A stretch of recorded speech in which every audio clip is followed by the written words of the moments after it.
We would now like to invite our final speaker, Dr. Xueling Yew, Counselor, Taipei City Government, Assistant Professor of National Cheng Chi University, to share his topic, How do appraisers play key roles for urban land readjustments? Dr. Xueling Yew, please.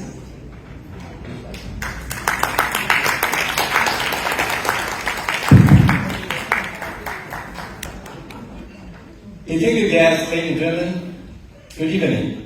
Are you happy for PPC in Singapore? Yes, everybody's so happy. I'm happy because I'm the last presenter of today. I'm happy because after my presentation that everybody could go sightseeing in Singapore. So first of all, I want to thank for the hospitality for SISV, our President Dr. Leung, and all the board members, Japan, Yumiko, and Yoshimura, and Philippine Marisa, and Sumi, you represent Korea and the US, and Malaysia, Dato, Xiao, and Dr. Chu from Taiwan, also Korea, Indonesia, and also Australia, New Zealand, and of course, most important, Singapore. And I'm Xueling, I want to share a topic about how appraiser play a key role for urban land readjustment. And I'm the first certified real estate appraiser in Taiwan. And now we have approximately 900. And it's my 6th time presenting in PPC. So I'm kind of bachelor, right? But may I ask that please raise your hand if you participate in PPC more than 6 times. Please raise your hand. Okay, congratulations. You are older than me. That's kidding. You are senior than me, more experienced than me. For example, Marisa, she said that it was already more than 10 times for PPC. Okay. And, I'm in charge of Taiwanese real estate appraisal center in Taiwan. When I work for Ministry of Interior, and I also work for Deputy National Park Administration, other Ministry of Finance, and I also serve the Finance Director of Taipei City Government. So basically, I'm a finance person. I like to make money, not for me, for my government. And now I'm Counselor of Taipei City Government. Because I know Dr. Annie, she is an expert of transport. Now, because this morning when Marcus Zhu from ERA, he mentioned about the top amenity is transport. So you know what happened last month that I got an email inviting me to a transport conference. October 1st, I said it's impossible because I want to join PPC. And they said that they also host in Singapore. So, which means Singapore is really international city. So tomorrow morning I won't be here, but I will join everybody for Gala dinner. Yeah, because Gala dinner is very important to see the country performance. Okay, back to my topic, but more, I want to share that, of course, I researched Valuation for decades, and I like to visit a lot of countries, Valuation agency, more than 21 countries. For example, last month I visited Atlanta, Georgia for Valuation agency. And I also lecture for National University every week for international property valuation topic. So this is my outline for the urban land readjustment valuation. Do you know what is the urban land readjustment? Because every city wants to develop. So it's a photo of Taichung, the beautiful picture, and also you can see the National Theater. It's one example of our urban land readjustment project. So in Taiwan, we have already more than 400 government-initiated districts, and 700 private owner organized. So by doing so, we can provide a lot of public facility, provide a lot of beautiful land. So another example that very famous Taipei 101 is also one project of our Xueling district Urban Land Readjustment. And so how the concept will go will based on the calculation of land right. And I'll show you an example. For example, if there's a piece of land about 10,000, 1 hectare, and if you own 10% of the land, okay, so we want to construct the 10 kinds of public facility. It requires 3,000. And of course, the government will try to cover as possible. The public land cover 1,000, so there will be 2,000 shortage need to share by landowner. And don't forget all the engineering costs, all the readjustment costs that need to spend. So totally, if all the costs equivalent to another 2,500, which means that all the landowners need to contribute 4,500. And maybe you are landowner and you say that, sorry, I don't have money, but I have land. So you can use your land as a readjustment to offsetting the cost that you're supposed to pay, which we call the cost equivalent land. And so on average, that every landowner could take back 55% on average. So you are 10%, you remember, so you could take back 550, but based on very complicated equation. So you can see the photo after readjustment, every piece of land become organized, right? It's very ideal, right? But you know what happened? Our watchdog body, our control yuan last year, they're concerned about some private project. There are several questions. First one that, the threshold is 50%. If 50% they agree to implement, that would be okay. But how about the opposition opinion?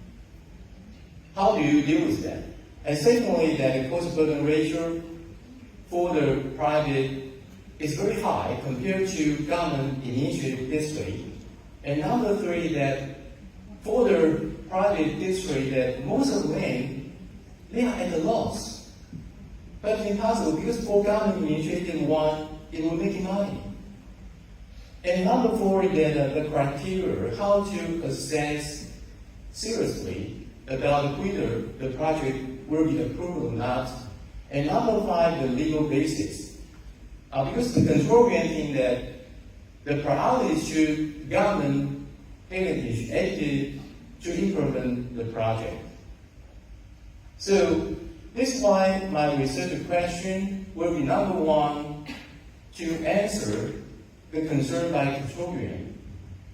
And number two, because how much land you can pay back depending on the value after readjustment, depending on the value increase.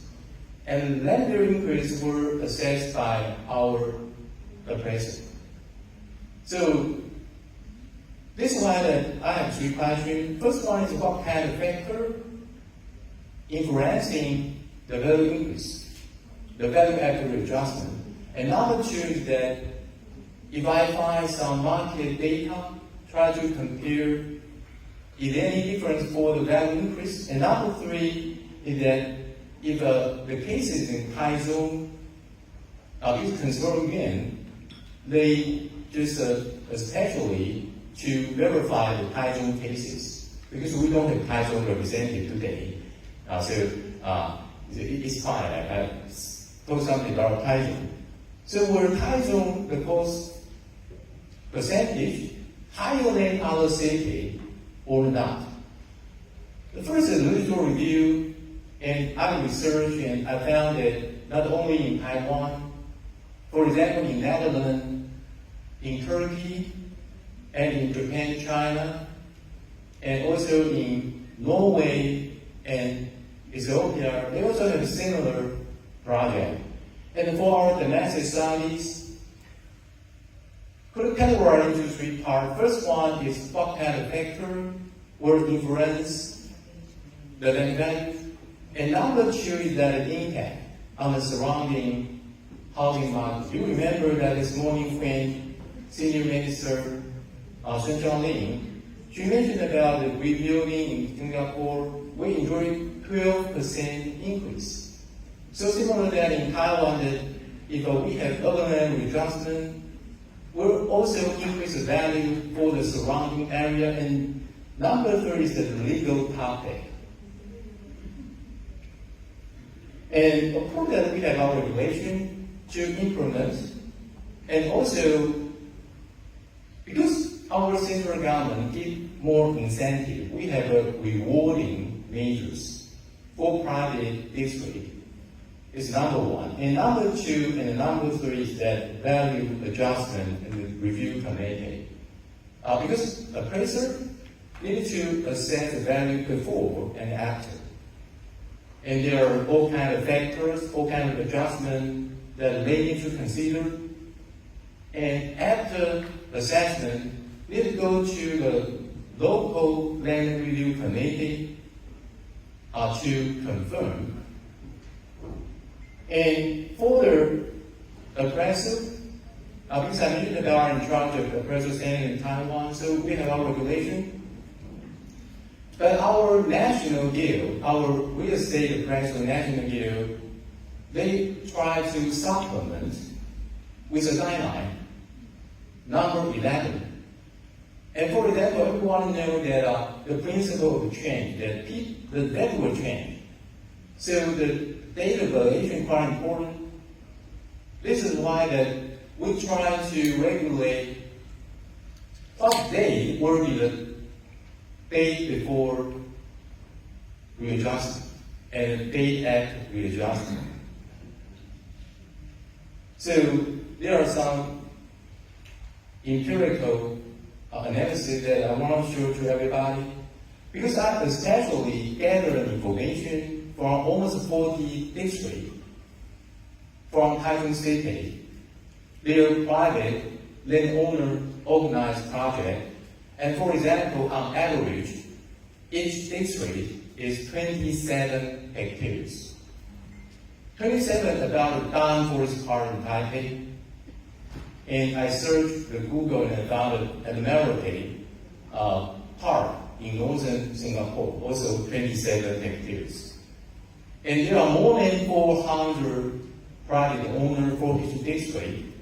And the consent rate ranging from 60% to 70%, which means that it will be 40% they didn't agree. And so also the land value increase. And because I want to double check the land value increase, so I used our Ministry of Interior transaction price data. And for example, this is anchored in Taichung City, and I just used a 2.5 kilometer diameter to search all the transaction data before readjustment and after readjustment, and I calculate the value increase myself in order to double check what the number from our real estate appraiser. And of course, I did some statistic analysis such as Pearson correlation. So there are some factors which are significant, and also ANOVA because for regression model. I constructed a semi-log regression model. The dependent variable is a value after readjustment. And there are a lot of independent variables, and for some variable, I put a log. So it's a semi-log regression, and there are about 7 variables which are significant. We can tell by the p-value. And one thing I'm concerned about is that the land value increase. The blue one is 1.7 by our appraiser. But after I searched the information from the market, I found the increase is 2.1, which is higher. And the t-test showed a significant difference.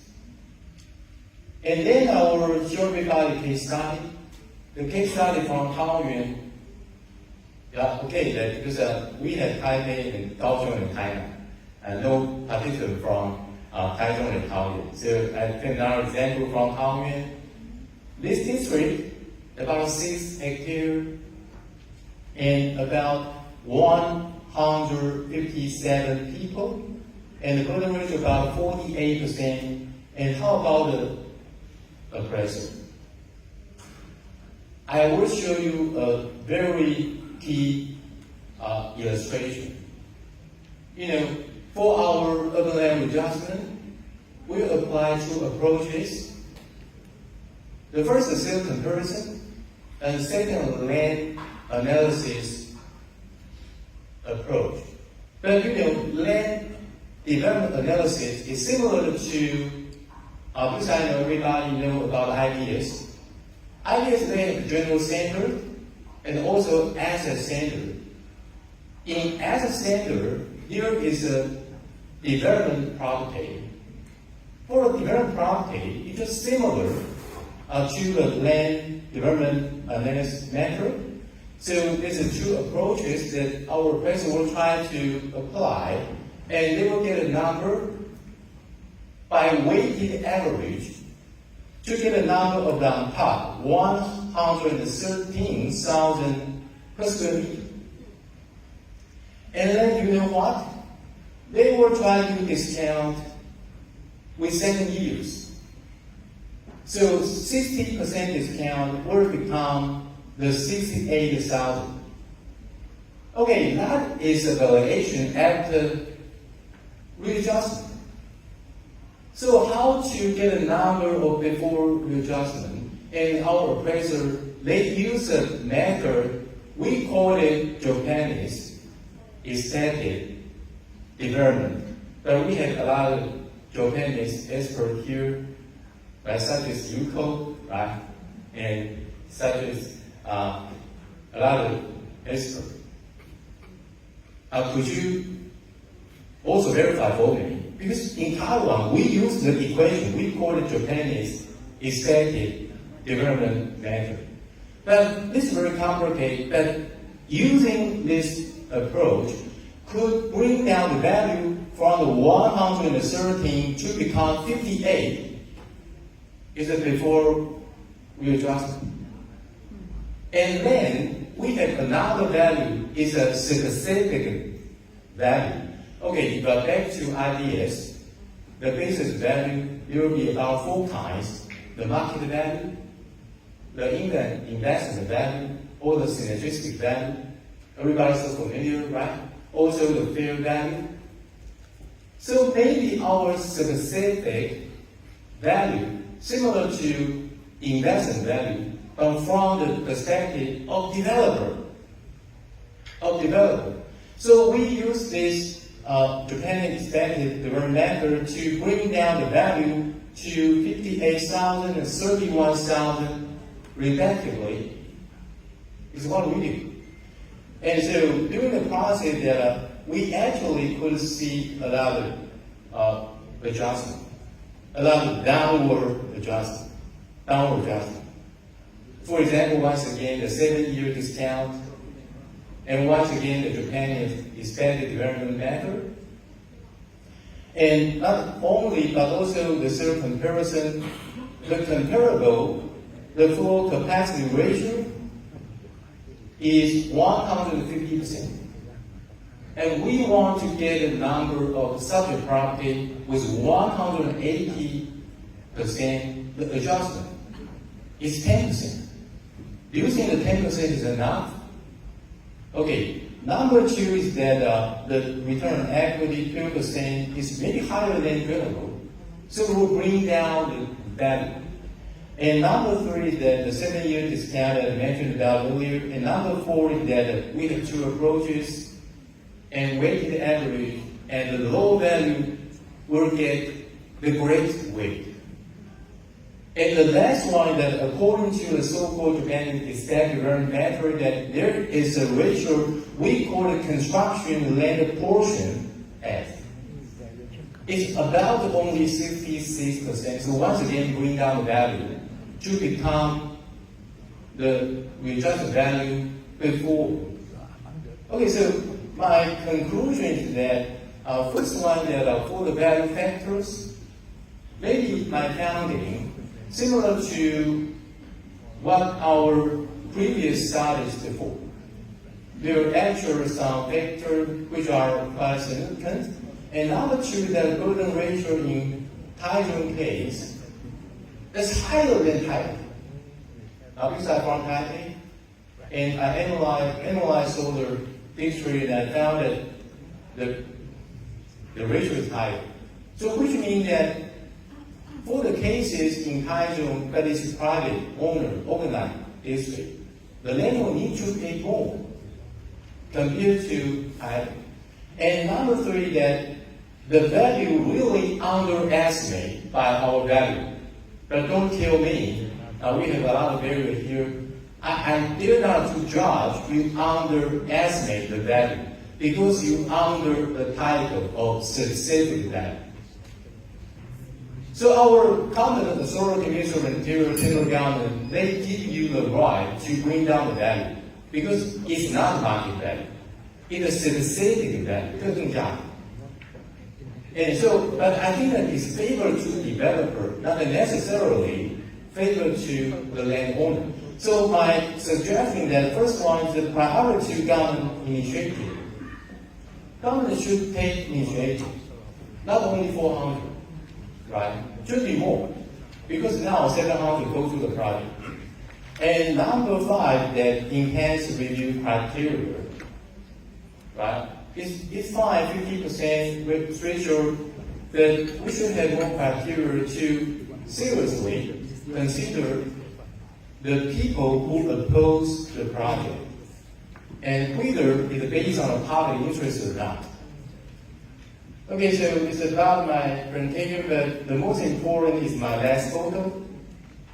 Because it's from our delegation from Taiwan, right? We took a photo this morning. We have 25 participants, right?